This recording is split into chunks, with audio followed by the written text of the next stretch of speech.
malamnya mereka diam-diam tanpa janjian, tiga-tiganya datang di situ. Dan baru ketahuan lagi ketika subuh, ngapain lu di sini? Lu ngapain di sini? Lu ngapain di sini? Dengerin Al-Qur'an sampai subuh. Besoknya lagi terjadi sekali lagi. Sampai akhirnya mereka bilang, kita sepakat kalau kita kesini lagi kita bakal hancur. Kenapa? Orang-orang tahu kita pembesar-pembesar mereka, sementara kita terpesona sama Al-Quran. Ini nggak boleh terjadi.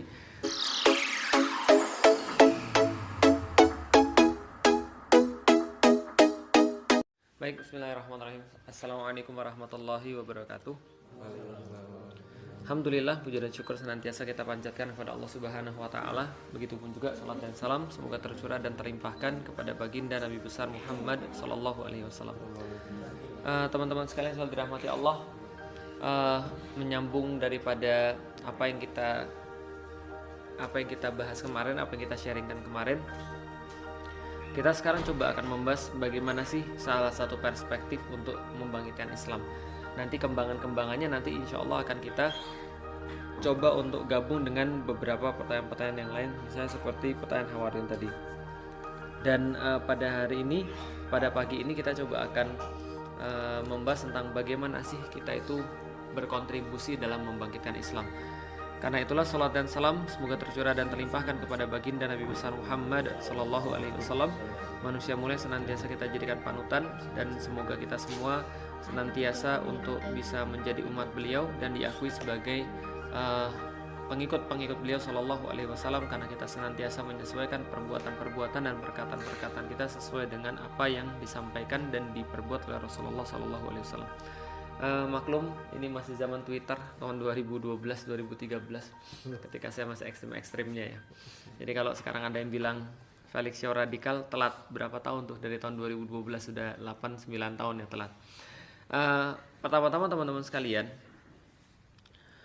Allah Subhanahu wa taala itu berfirman, ya ayyuhalladzina amanu ittaqullah. Jadi wahai orang-orang yang beriman, bertakwalah pada Allah. Jadi ketika dalam beberapa ayat di dalam Al-Quran ketika Allah mengatakan ya ayyuhalladzina amanu taqullah, itu pasti ada sesuatu yang penting yang disampaikan setelah ayat itu. Apa yang disampaikan dalam ayat yang versi yang ini dalam surat Al-Hasyr ini, Allah sampaikan ittaqullah wal tanzur nafsum ma qaddamat lighad. Maka hendaklah setiap orang yang bertakwa kepada Allah itu memperhatikan hal-hal yang ada di masa lalu, ma taqaddama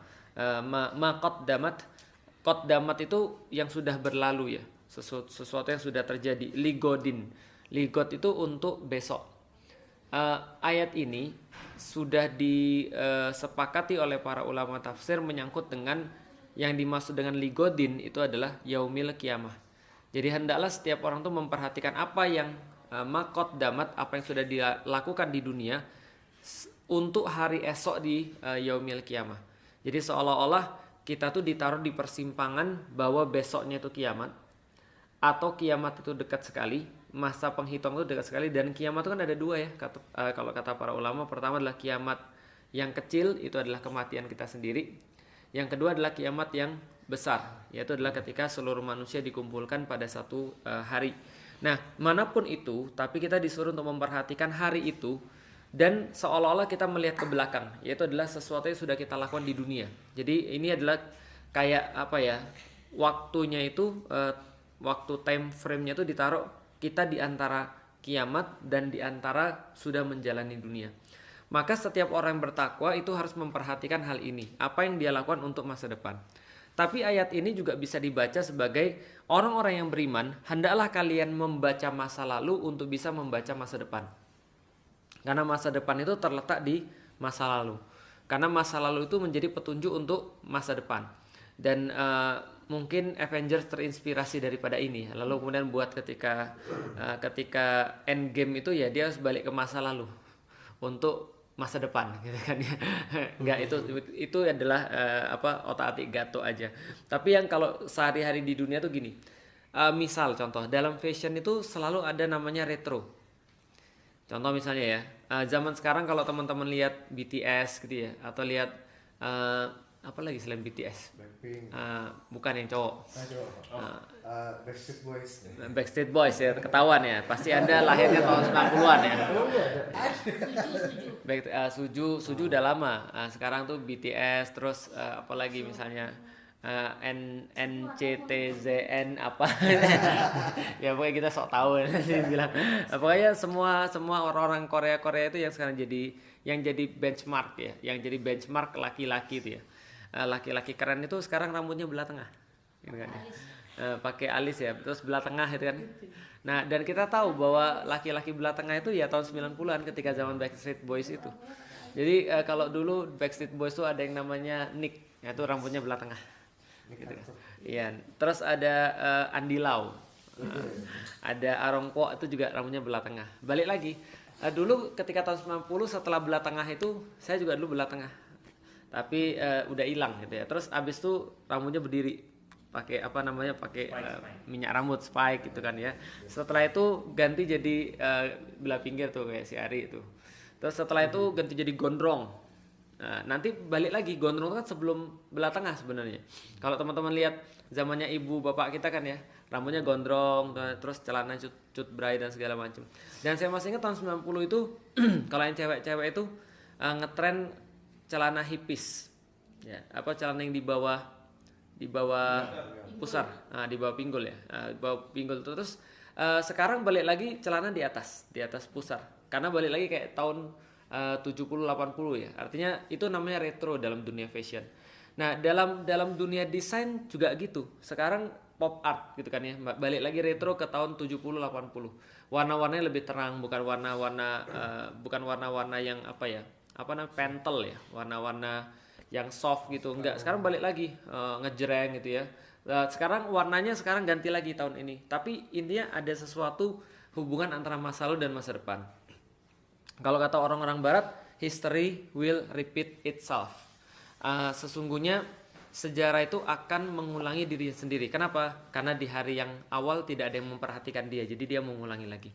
Nah, maka kita lihat bagaimana sih profil orang-orang yang bisa dalam tanda kutip mengubah dunia. Karena kalau kita berbicara tentang cara untuk membangkitkan Islam, maka kita perlu melihat pola. Jadi ketika kita diperintahkan oleh Allah untuk melihat pada sejarah, sebenarnya yang kita diperintahkan itu adalah melihat pola, bukan melihat sejarahnya. Bukan hanya nostalgia, tapi melihat pola.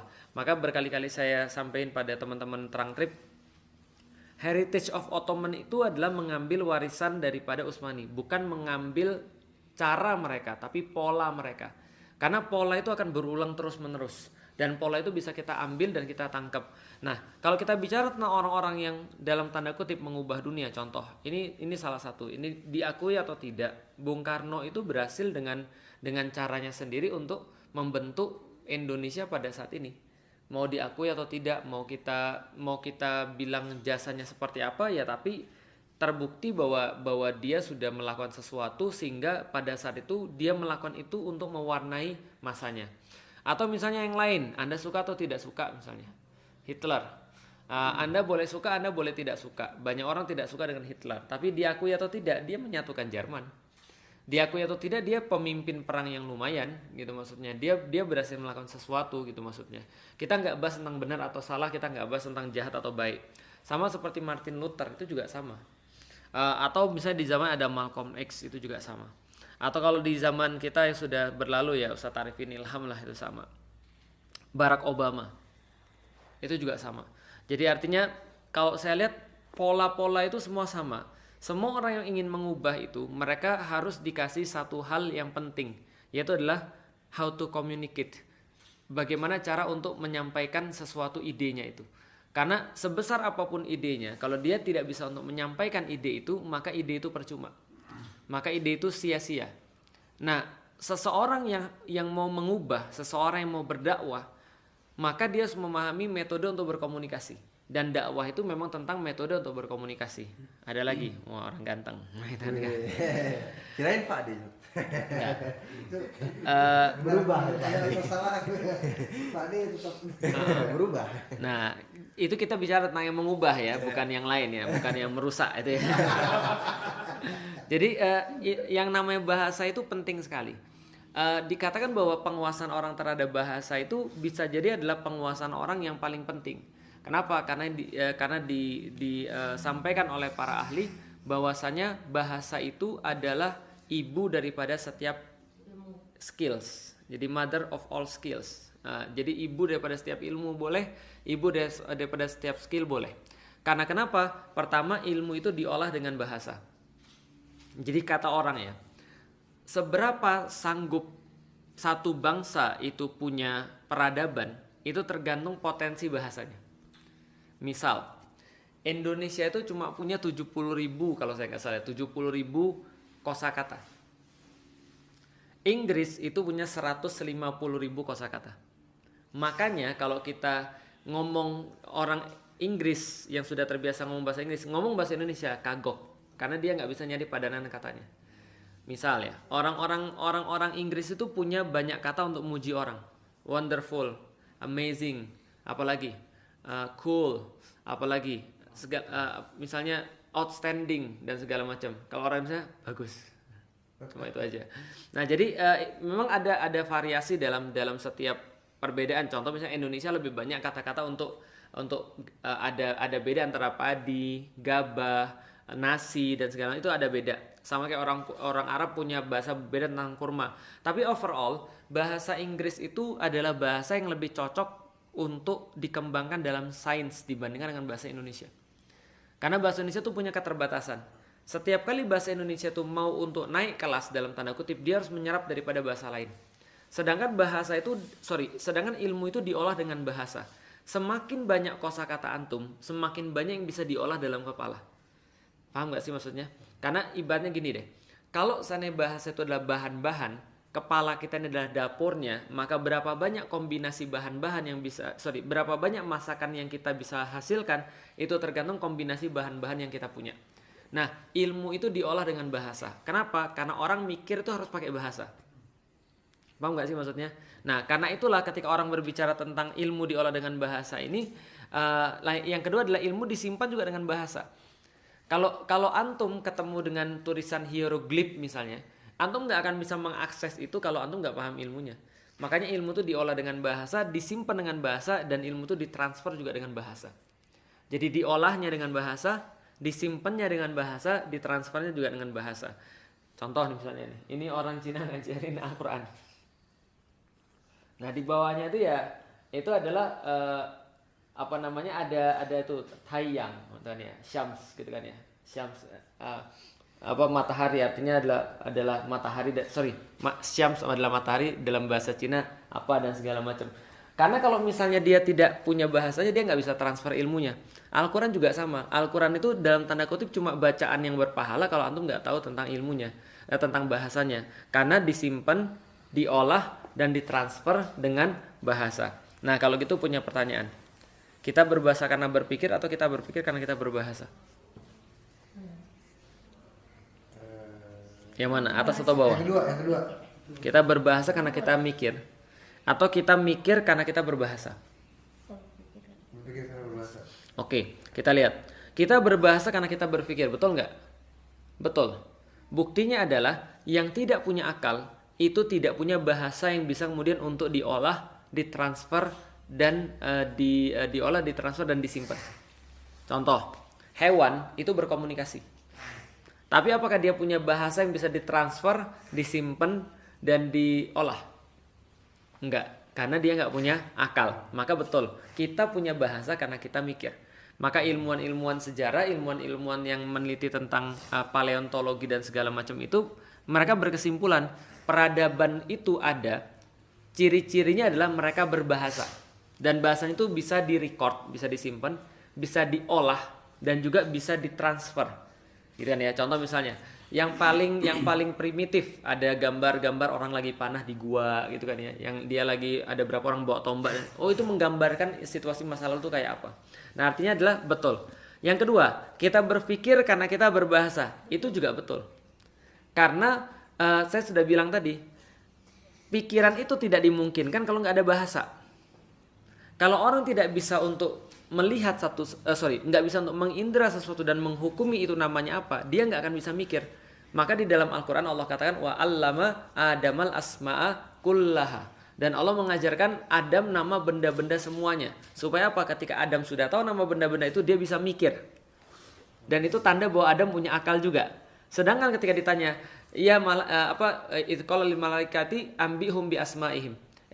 ambiuni bi asma'i haula'i in kuntum shadiqin, kata Allah. Sampaikan pada saya nama benda-benda itu kalau memang Anda termasuk golongan-golongan yang benar, kata Allah kepada malaikat. Apa kata malaikat? Subhanaka la ilma lana illa ma 'allamtana. La ilma lana, kami enggak punya ilmu bahasa. Illa ma 'allamtana, kecuali yang diinstalkan kepada kami untuk berbahasa itu. Sedangkan kami enggak bisa seperti kayak Adam. Adam sudah diajarin, malaikat enggak mampu, dikembalikan pada Adam. Ya Adamu ambihum bi asma'ihim. Wahai Adam, sampaikan kepada mereka nama benda-benda. Falamma amba'ahum bi asma'ihim. Maka Adam menyampaikan nama benda-benda itu kepada para malaikat. Sekaligus memberikan sebuah impresi bahwa Adam itu punya sesuatu yang enggak dipunyai oleh malaikat, yaitu adalah akal. Maka karena akal kita berbahasa juga betul. Karena kita berbahasa kita punya akal juga betul. Berarti dua-duanya ini memang bukan pertanyaan, karena ini adalah senantiasa melengkapi. Paham maksudnya? Berarti akal sama bahasa ini adalah sesuatu yang sangat berkaitan dengan erat. Contoh misalnya, pemahaman terhadap bahasa ini menentukan bagaimana, ilmu terhadap bahasa atau skill bahasa kita itu menentukan bagaimana kita itu memahami sesuatu. Oke, ini artinya apa nih? Artinya apa? Wah, nggak bisa bahasa Inggris. Tolong diartikan. Nggak bisa Inggris. Apa Den artinya Den? Perempuan tanpa prianya itu nothing. Berarti perempuan tanpa prianya itu tidak ada apa-apanya. Tapi bisa nggak dibaca dengan cara yang berbeda? Perempuan dibaca berbeda. Kan tadi kan kalau Dena baca, Istri tanpa suaminya gitu. kan kalau bagi Dena kan perempuan tanpa ada laki-lakinya itu nggak ada apa-apanya. Berarti itu pemahamannya Dena. Tapi bisa nggak dengan pemahaman yang lain? Lihat baik-baik penguasaan bahasa. Kalau Dena bacanya gini, woman, without her man, is nothing. Tapi bisa nggak saya baca, woman, without her, man is nothing. Oke, totally opposite. Berbeda jauh. Sebaliknya, kalau Dena pemahamannya adalah perempuan tanpa laki-lakinya itu tidak ada apa-apanya. Tapi kalau yang saya baca tadi, perempuan tanpa dia kita nggak ada apa-apanya, gitu kan ya? Oke, itu cuma satu kalimat yang singkat. Nanti kita akan bicara tentang Al-Quran. Itu cuma hal yang singkat sekali, memberikan pemahaman yang sangat luas tentang satu hal. Contoh lagi misalnya ini, kucing makan tikus mati. Kucing makan tikus mati. Pemahaman dia begitu. Tikus mati. Kadang-kadang cara mengartikan tuh cara kita baca itu menandakan apa di kepala kita. Kucing makan tikus mati ya. Itu ada dua word itu dong. Nah, oke. Yang pertama, kucing lagi makan tikus yang mati. Oke. Yang kedua, Kucing lagi makan, tikus tiba-tiba mati. oke, kucing makan tikus mati, berbeda. Sekarang antum tahu kan kenapa hadis itu bisa beda-beda artinya? Antum tahu kan sekarang kenapa musik itu ada yang ulama mengatakan haram, ada yang mengatakan halal? Ya karena bagian-bagian kayak gini. Karena di dalam bahasa tuh ada connection yang kadang-kadang nggak ketahuan. Maka waw aja dalam bahasa Arab ada berapa banyak? Ada waw atof, waw ma'iyah, ada waw istinaf dan segala macam. Nanti kita datang ke situ. Kapan-kapan lah. Kucing makan tikus mati. Ada kucing makan tikus mati. Kucingnya yang mati. Minimal ada 3. Oke, yang lebih banyak lagi nih. Hadiah semua anak pejabatnya. Ini banyak banget artinya. Arti yang pertama, hadiah yang kedua dari anak pejabatnya yang gemuk itu mahal. Bisa jadi hadiah yang kedua anak pejabat yang gemuk, pejabatnya yang gemuk bukan anaknya. Itu mahal. Bisa jadi hadiah kedua anak pejabatnya ada 2. Bisa jadi anak pejabat yang gemuk. Paham ya? Ini berbagai macam itu, jadi artinya gini.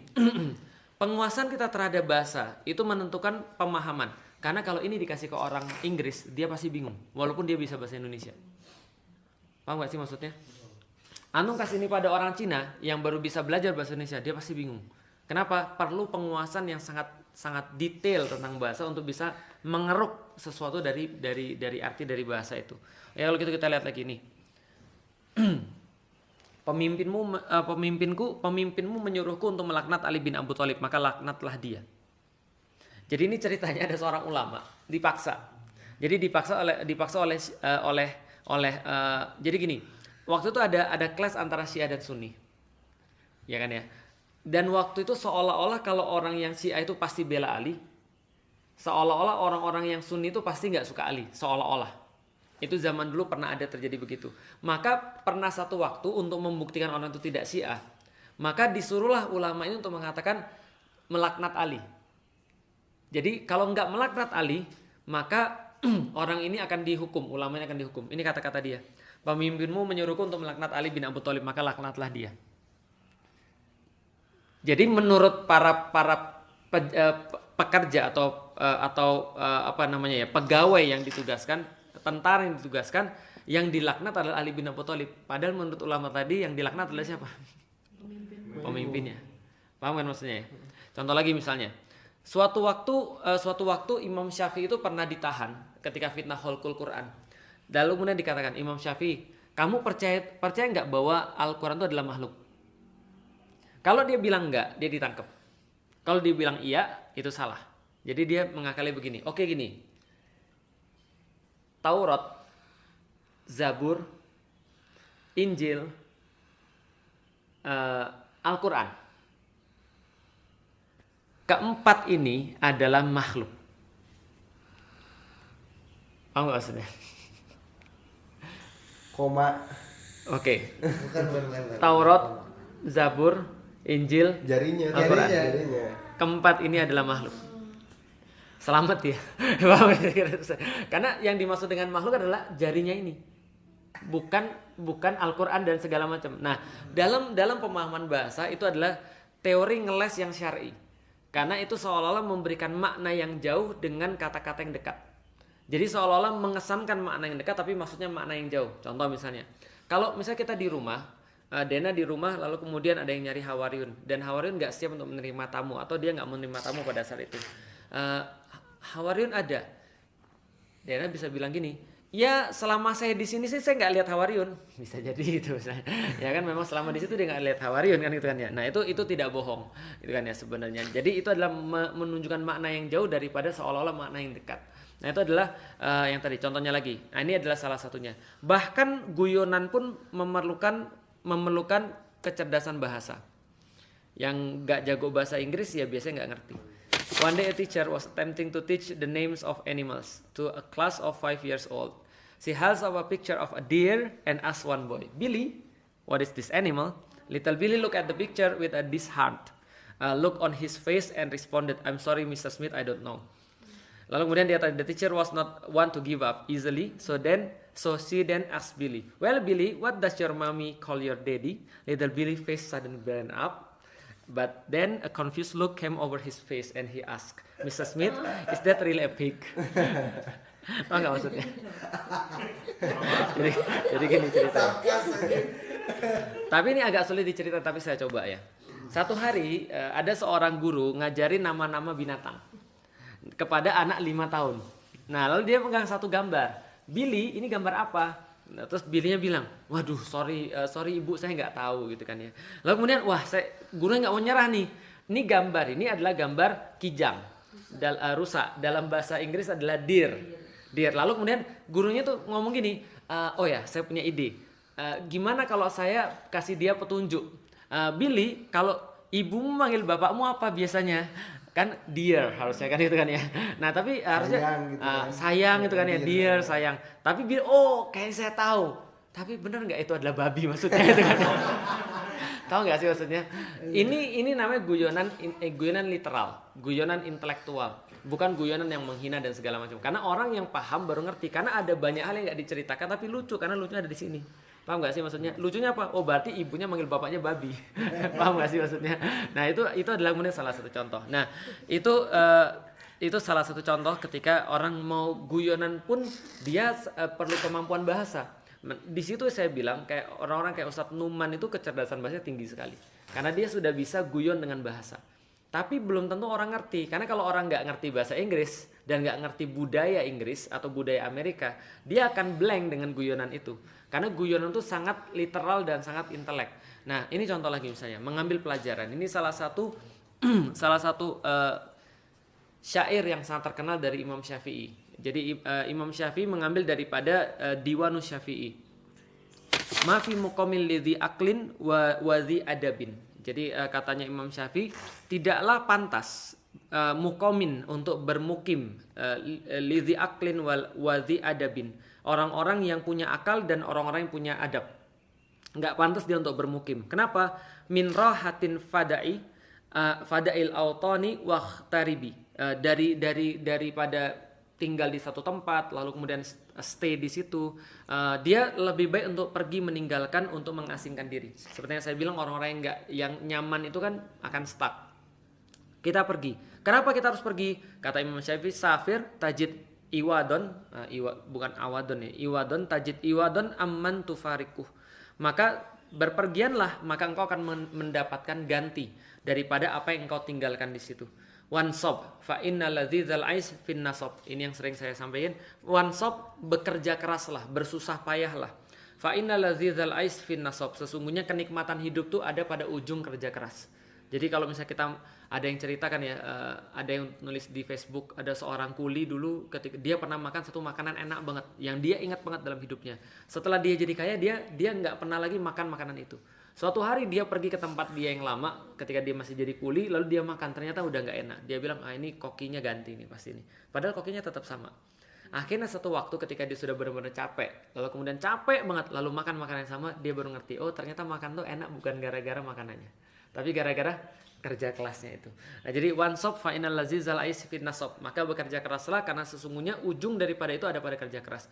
Maka yang saya bilang itu tafsir tentang Yahudi yang meminta makanan yang sudah diturunkan manna wa salwa, kemudian mereka berkata ya Musa ud'u lana rabbaka ayyukhrij lana mimma tumbitul ard mim bakliha wa qithaiha wa fumiha wa adasiha wa basaliha. Ya wahai Musa, tolong dong minta sama Tuhanmu untuk menumbuhkan kepada kami barang-barang yang dari tanah, seperti bawang, lalu kemudian timun, lalu apalagi bawang putih, bawang merah, timun, sayur, kacang adas, kentang nggak ada kentang. Itu kamu yang mau. Jadi itu adalah diminta. Kenapa? Karena manna wa salwa itu terlalu mudah. Jadi manna wa salwa datang dari langit. Manna itu kayak es krim gelato gitu. Nah, kalau zaman sekarang kok es krim sih? Iya, karena tafsirnya kan minuman yang manis, lebih manis daripada madu, lebih lembut daripada susu, dan lebih dingin daripada salju. Nah, berarti itu kan gelato. Nah, lalu salwa itu apa? Bebek panggang. Nah, jadi udah diturunkan itu, tapi mereka masih nggak merasa konten. Kenapa? Karena itu mereka dapat taken for granted. Mereka nggak bersyukur karena mereka nggak nanam. Nah, mereka minta yang ditanam, yang disiangin, yang dicabut, yang diurus dan segala macam, biar ketika mereka makan itu nikmat gitu maksudnya. Nah, itu adalah salah satu tafsirnya. Nah, kemudian beliau melanjutkan, inni ra'aitu rukudal ma'i yufsiduhu, dan aku melihat bahwa ketika air itu tetap tidak bergerak, dia akan rusak. Antum lihat bahwa air-air yang berkubang itu pasti bau. Kenapa? Karena dia nggak bergerak. Insaha toba wa in lam yajri lam yatbi. Dan kalau dia mengalir dia akan menyehatkan atau akan bagus, dan kalau dia tidak mengalir dia tidak akan menyehatkan, tidak akan menjadi bagus. Wal asdu laula firaqul ghabi maftarasat. Bahkan kalau kalian itu selevel singa, tapi kalau kalian tidak pernah meninggalkan sarang, kalian tidak akan pernah dapat mangsa. Artinya bahkan seperti itu. Wasahmu laula firaqul qaus lam yusubi. Dan kalau bahkan Anda itu adalah anak panah yang paling keren, tapi kalau Anda cuma tetap dibusur, itu nggak akan pernah mengenai sasaran. Lalu kemudian dikatakan wasyamsu lau waqafat fil fulki daimatan. Dan kalaulah seandainya bahkan matahari yang sangat keren kayak gitu, tapi dia cuma diam saja di orbitnya, lamillahan nas min ujumi min ajami wa min arabi. Maka walaupun matahari yang sangat keren kayak gitu, dia diam aja, tetap aja orang Arab ataupun ajam pasti bosan dengan itu. Artinya kalau dia nggak bergerak. Ini kan cerita tentang safar. Yang terakhir dia katakan wa tibru katurbi mulqan fi amakinihi. Tibru itu biji emas. Dan biji emas itu sama aja nilainya kayak tanah kalau nggak diangkat dari bawah. Lalu kemudian dikatakan wal udu fi ardihi naun minal hatobi, dan kayu wangi, kayu gaharu itu kalau dibiarkan di tanah nggak ada beda dengan kayu bakar, nilainya sama. Nah, fa in tagharraba hadza azza matlabuh. Kalau seandainya emas itu kemudian Anda asingkan dari tempat aslinya, Anda bawa ke kota, baru emas itu menjadi berharga. Tapi hatta itu emas, tapi tetap di situ nggak berharga. Lalu kemudian wa in tagharraba dzaka azza kadzahabi, dan kalau seandainya kayu gaharu itu kita kemudian pindahkan dia juga, maka dia akan senilai seperti emas. Nah, itu pelajaran tentang safar. Dan itu mudah sekali. Maka kalau teman-teman lihat video orang-orang Cina lagi belajar kan sampai geleng-gelengin kepala gini kan. Lalu kemudian ngafalin apa? Dia ngafalin frase, dia ngafalin syair. Kenapa? Syair itu memberikan pengertian. Maka orang-orang Arab yang belajar juga ngafalinnya syair. Coba bayangin, itu baru syair. Itu dihafal sama orang dan memberikan sebuah semangat. Apalagi, banyak sekali. Contoh misalnya, negeri 5 menara itu cuma gara-gara satu quotes, manjadda wajada. Sesungguhnya siapapun yang bersungguh-sungguh, maka dia pasti akan menemukan hasilnya itu. Dan banyak quotes-quotes yang menjadi pengingat orang sekaligus kayak menjadi kompas bagi diri dia. Wa man zara'a hasada, dan siapa saja yang menanam dia akan menuai. Wa man sara 'alat darbi wasala, siapa yang berjalan pada jalannya dia akan mencapai. Makanya Allah katakan ihdinas siratal mustaqim di dalam Al-Qur'an itu bukan kita tuh bukan pengen ujungnya, kita cuma pengen jalannya aja. Karena jalannya aja udah cukup. Kalau ada jalan di situ ujungnya dapat Allah. Gitu loh maksudnya. Oh iya, man sabara zafira. Dan siapa yang bersabar dia akan beruntung. Idza sadaqal asmi waddohas sabil, ketika sudah serius antum tuh berazam, jalan tuh akan terbuka, jalan tuh akan semakin jernih. Maka itu menjadi sebuah panduan. Oh, berarti kalau jalan saya tuh belum terlalu jernih, berarti jangan-jangan azam saya tuh belum sempurna. Makanya kan itu berkembang kata orang Cina, guru itu akan muncul setelah muridnya siap. Atau bisa jadi sebaliknya, murid itu akan muncul baru setelah gurunya siap. Yang manapun juga, yang penting adalah bahwa ada hubungan antara azam kita dengan jalan kita. Nah, misalnya contoh kayak gitu misalnya. Lebih mudah mengingat frase daripada kosakata. Karena di dalamnya terdapat cerita atau pengertian tadi. Oke, kalau gitu kita lihat. Bahasa akan mendorong untuk terus-menerus berpikir. Contohnya lagi misalnya. Ini kata-katanya Umar bin Khattab. Ta'allamul arabiyah, maka pelajari oleh kalian bahasa Arab, fa innaha tasbitul akli wa tazidu fil marwati. Maka pelajari oleh kalian bahasa Arab, karena bahasa Arab itu akan menguatkan akal dan meningkatkan kehormatan. Makanya kan saya sudah bilang kan ya, kemarin ya, ketika Umar bin Khattab tuh lagi ngelewatin orang lagi mana, remaja-remaja lagi mana, terus mereka ngomong pakai bahasa slang Arab, sama Umar ditegur, lu lebih baik benerin ngomongan lu dulu deh daripada benerin panahmu. Tapi dia nggak ngomong gitu sih, dia nggak ngomong pakai bahasa slang juga gitu kan ya, pakai bahasa Arab yang fasih tentunya. Lebih baik kalian mempelajari berbicara dengan benar daripada Anda membenarkan panah Anda. Karena panah itu setelah dia benar dalam berbicara. Karena kita tahu furusiyah di dalam Islam itu secara kelihatan ada 4, secara nggak kelihatan lebih banyak. Furusiyah di dalam Islam yang kelihatan tuh ada kemampuan menunggang kuda, kemampuan menombak, kemampuan pedang, dan kemampuan panah. Sedangkan yang tidak kelihatan adalah bagaimana cara dia beradab di depan orang, bagaimana dia punya akhlak, bagaimana dia punya ucapan, bagaimana dia menyayangi orang tua, menyayangi perempuan dan seterusnya. Nah, itu adalah menurut Umar bin Khattab karena meningkatkan akal. Benar. Lalu kemudian dikatakan juga oleh Ali bin Abi Thalib, ya bicara kepada manusia dengan apa yang mereka pahami supaya Allah dan Rasulnya tidak didustakan. Jadi tinggal how to, cara penyampaian. Nih, contoh lagi misalnya ya, kata-kata yang tepat dapat mengkristalkan emosi, menunjukkan cahaya bagi mereka yang terlalu lama berjalan dalam kegelapan sama saja memberi rasa sakit. Mereka lupa bahwa lebih terhormat mati dalam terang daripada hidup dalam kegelapan. Maksudnya gini, ada orang yang sudah terlalu lama berada dalam kegelapan, Anda center, itu dia marah. Maksudnya adalah apa? Dalam dakwah tuh begitu. Dalam dakwah itu kalau ada orang yang sudah terlalu lama dalam gelap, itu jangan langsung di center. Kayak ada orang sudah frostbite, tahu nggak frostbite? Orang yang sudah kedinginan itu jangan antum siram pakai air panas, mati dia, itu kan ya. Kalau ada orang lagi frostbite, itu malah dikasihnya es. Antum belum tahu ya? Coba cari orang frostbite. Frostbite itu adalah serangan dingin sampai sudah parah banget. Dan kalau sudah parah banget, antum langsung kasih air normal aja, itu kayak kebakar bagi dia. Jadi kalau misalnya antum ada orang frostbite ya, antum siram pakai air biasa, itu pun dia kebakar rasanya. Itu bisa langsung mati dia gara-gara digituin karena terlalu banyak perbedaan suhunya itu. Antum pernah kedinginan nggak sih di luar? Terus antum cuci tangan pakai air biasa, itu rasanya kan kayak panas banget. Apalagi kalau disiram air panas, melepuh. Paham nggak sih maksudnya? Nah itu kalau misalnya ada orang yang sudah terbiasa didingin, antum langsung gituin, mati dia.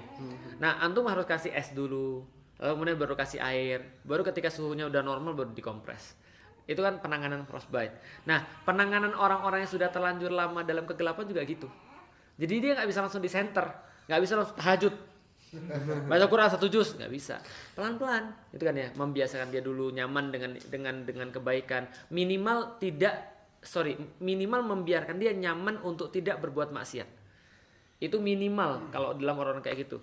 Kenapa? Karena mereka sudah terlalu lama berjalan kegelapan. Mereka lupa bahwa lebih terhormat mati dalam terang daripada hidup dalam kegelapan. Maksudnya gini, kalau orang-orang dalam gelap itu, kalau dia mati, dia kemudian stres, dia kemudian apapun, orang nggak ada yang tahu. Tapi kalau orang dalam terang itu ya minimal diketahui, gitu maksudnya. Nah itu adalah salah satunya. Contoh lagi misalnya, kata-kata kayak gini, aku mencintaimu dan karena itulah aku rela berkorban demi kamu. Ini kira-kira kata-kata yang biasa atau kata-kata yang istimewa? Biasa. Ada nggak sih cara untuk menyampaikan dengan yang lebih bagus?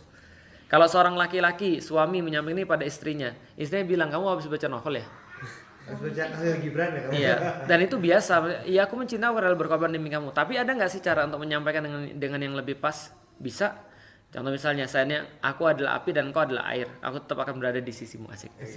Ini sama artinya bahwa dia pengen berkorban, tapi dia pengen menyampaikan dengan satu cara yang lain. Maka sekali lagi kekuatan bahasa itu menimbulkan kekuatan pengertian. Dan akhirnya menimbulkan satu perubahan karena pengertian itu. Nah contoh misalnya, nih.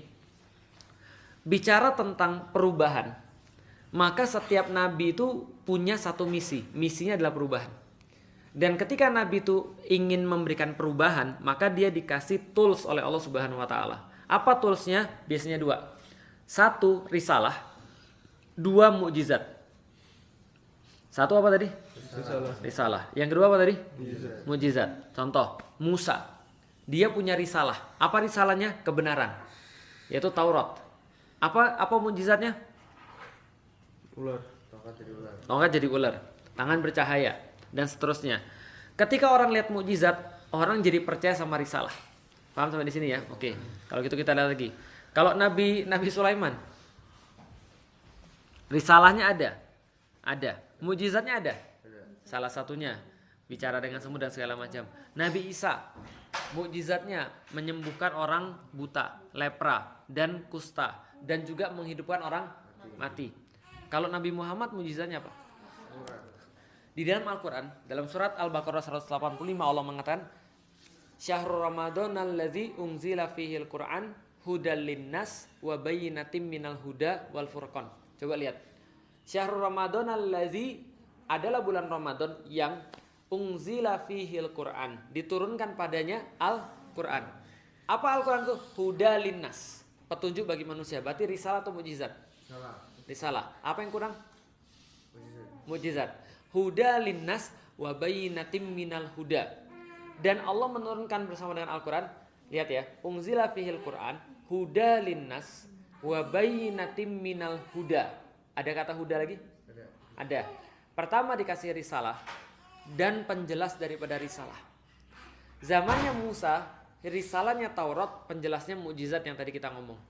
Zamannya Isa ada risalah, ada juga mukjizat. Zamannya Rasul ada risalahnya apa? Al-Quran. Dan mukjizatnya adalah apa? Al-Quran.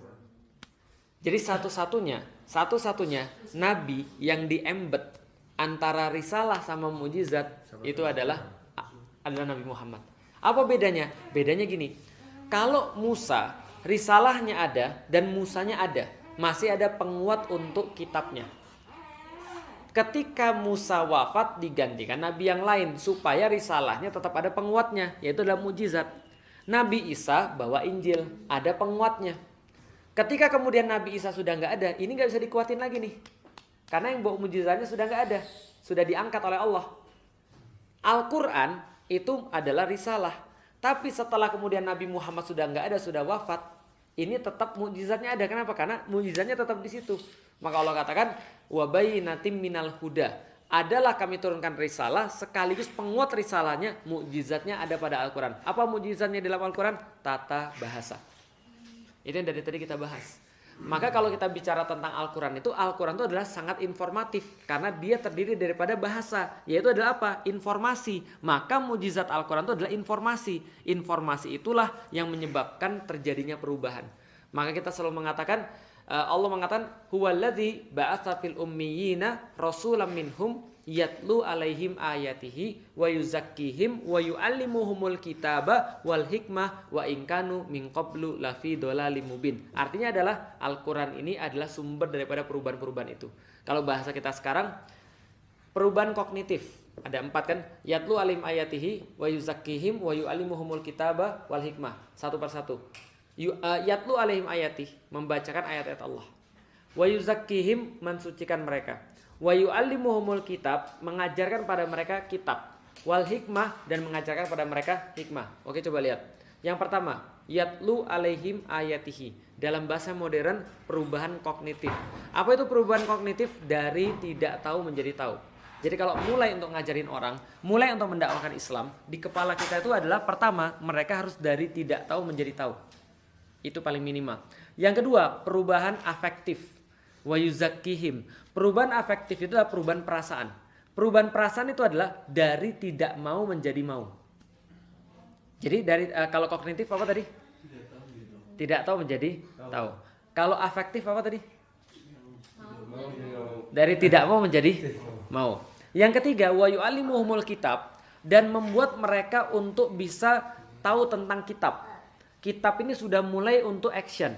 Berarti kalau action dari tidak bisa menjadi bisa. Setelah kemudian dari tidak tahu menjadi tahu, dari tidak mau menjadi mau, dari tidak bisa menjadi bisa, maka dia di-embed lagi, terus meneruskan sampai jadi behavior. Makanya kata orang kan ada perubahan kognitif, ada perubahan afektif, ada perubahan motorik atau tidak bisa menjadi bisa, dan ada perubahan behavioral. Ada perubahan keseluruhan. Kalau behavior dari tidak nyaman menjadi nyaman. Oke, ulangi. Kalau kognitif apa tadi? Bukan. Dari tidak tahu menjadi tahu. Yang kedua? Tidak mau jadi mau. Yang ketiga? Tidak bisa jadi bisa. Yang keempat? Tidak nyaman menjadi nyaman. Oke, lihat di zamannya Rasulullah SAW. Pelajaran tentang akidah itu semua adalah tentang dari tidak tahu menjadi tahu. Dan belum ada sholat, belum ada puasa, belum ada haji. Cuma dikatakan Allah itu satu ya. Apa buktinya Allah satu? Lihat langit dan bumi. Yang itu salah ya. Kenapa salah? Lihat begini dan segala macam. Itu penjelasan yang pertama. Dari tidak tahu menjadi tahu. Wacana, kognitif. Perubahannya ada di sini, nggak kelihatan sama sekali. Akar. Nah, setelah menunjukin semua itu, Rasul ngajak mereka, yuk kita sholat yuk. Melatih kemudian halal haram itu adalah kecenderungan mereka. Suka pada yang halal, benci pada yang haram. Kalian lihat ada orang yang nanya, ya Rasulullah saya mau berzina boleh nggak? Gini deh, kamu kalau mau berzina kira-kira gini deh, kalau ibumu yang dizinai gimana? Ya nggak mau lah saya. Kalau anakmu yang dizinai, apalagi saya gampar tuh orang. Kalau misalnya kakakmu yang dizinai gimana? Saya juga nggak rela. Gimana kalau sepupumu yang dizinai? Saya juga nggak mau. Tantemu gimana? Nggak mau juga. Kata Rasulullah, ya gini deh, kamu kan mau berzina. Nanti kamu mau berzina sama orang itu kalau nggak ibunya orang, anaknya orang. Kalau nggak anaknya orang, sepupunya orang. Kalau nggak sepupunya orang, tantenya orang. Kalau tantenya orang, adik perempuan atau kakak perempuannya orang. Kalau gitu saya nggak jadi berzina, karena dia sudah dibentuk. Wa yuzakkihim, perasaannya dibentuk. Nah setelah perasaan dibentuk dari nggak mau menjadi mau, maka kemudian dilatih baru. Nah itulah dilatih puasa, dilatih kemudian sholat. Makanya wa yu'allimuhumul kitab itu adalah sesuatu yang setelah yang ini selesai, dua ini selesai. Yatlu alaihim ayatihi wa yuzakkihim selesai, baru wa yu'allimuhumul kitaba wal hikmah. Nah jadi itu adalah perubahan pada diri manusia. Semua perubahan itu dimotorisasi oleh Al-Quran. Jadi kalau Al-Quran ini kita ngajarin sebanyak mungkin orang, dia akan naik pemikirannya. Ketika sudah naik pemikirannya, dia pasti jadi baik. Maka saya bilang kemarin-kemarin dari materi kemarin-kemarin saya bilang, kezoliman itu temannya adalah jahiliyah. Orang bodoh itu pasti zolim. Catat baik-baik, orang bodoh itu pasti zolim. Dan orang zolim itu jelas bodoh. Kenapa bodoh? Rasul yang mengatakan, Abu Jahal itu dulu namanya Abul Hakam. Abul Hakam artinya bapak kebijaksanaan. Jadi orang Quraisy itu kalau misalnya ada yang mau nikah, nanyanya kepada Abul Hakam. Gimana ya? Saya mau nikah dengan kayak gini. Kira-kira menurutmu gimana? Orang lagi mau buka bisnis, nanyanya sama Abul Hakam, konsultasinya. Orang mau belajar apapun, nanya sama Abul Hakam. Mau pergi ke luar negeri, nanya sama Abul Hakam. Saking dia itu bijaksana gitu maksudnya. Tapi ketika Islam datang, dia tolak, kata Rasulullah. Dia bukan Abul Hakam, dia Abu Jahal. Dia bukan pintar, dia tuh bodoh. Kenapa bodoh? Karena dia mengetahui yang mana yang benar tapi nggak mau ngambil yang benar. Itu kan terjadi pada Abul Hakam kan ya. Artinya gini, kalau kita bicara orang zolim itu pasti bodoh. Karena kebodohan itu yang menyebabkan kezoliman. Dan orang yang bodoh itu nanti akan zolim dia. Nah makanya lawan daripada kezoliman adalah meningkatkan taraf berpikir sehingga mereka jadi pintar. Ketika mereka jadi pintar, mereka pasti pilih taat. Ya memang agak sedikit miris sih sebenarnya. Berarti semua orang-orang yang zolim tuh bodoh. Ya dari segi artian daripada Rasulullah begitu. Ada yang nanya, enggak sepertinya kenapa? Itu kayaknya itu pintar-pintar tuh orang, ada yang S3, ada yang PhD dan segala macam. Oke, coba kita lihat. Kenapa Abu Jahal dikatakan bodoh? Ini kan sudah saya ceritain berkali-kali ya. Abu Jahal, Abu Sufyan dan Al-Akhnas bin Syarik itu mereka pengen tahu apa rahasianya Rasulullah. Malam-malam mereka pergi, mereka dengerin Rasul baca Quran. Mereka terpesona. Setelah terpesona sampai subuh mereka bilang, besok di antara kita jangan ada yang balik lagi. Karena mereka tahu mereka bakal mau balik lagi. Mereka bilang iya oke. Ternyata besok malamnya mereka diam-diam tanpa janjian, tiga-tiganya datang di situ. Dan baru ketahuan lagi ketika subuh, ngapain lu di sini? Lu ngapain di sini? Lu ngapain di sini? Dengerin Al-Quran sampai subuh. Besoknya lagi terjadi sekali lagi. Sampai akhirnya mereka bilang, kita sepakat kalau kita kesini lagi kita bakal hancur. Kenapa? Orang-orang tahu kita pembesar-pembesar mereka, sementara kita terpesona sama Al-Quran. Ini nggak boleh terjadi. Tapi Abu Sufyan dan Al-Akhnas bin Syarik ini masih grundel, ganjel.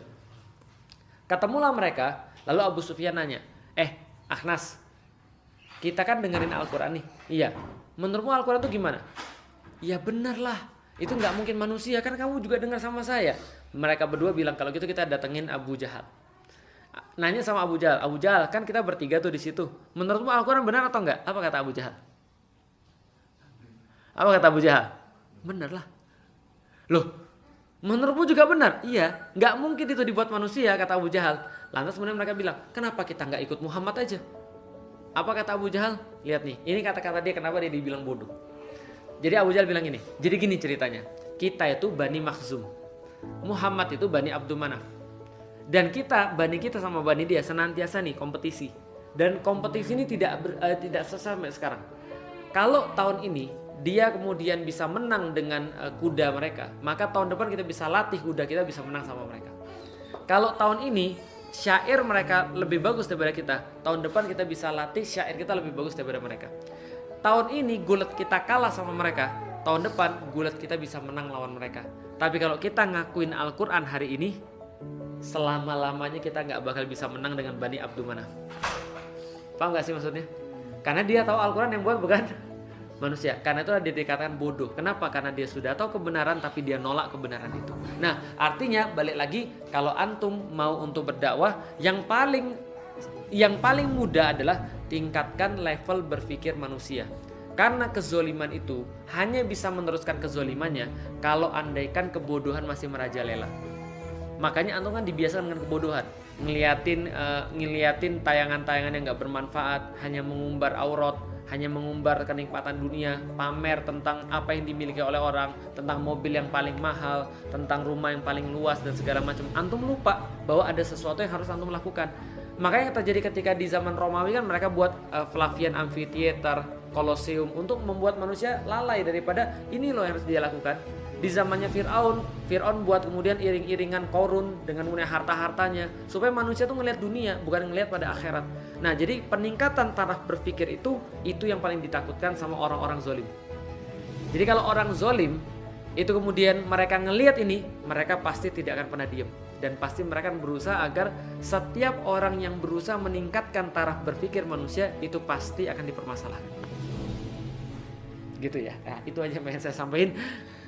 Kita tutup bacaan alhamdulillahirabbil alamin. Istighfar, astagfirullahaladzim dan doa kepada majelis. Subhanakallahumma wa bihamdika asyhadu an la ilaha illa anta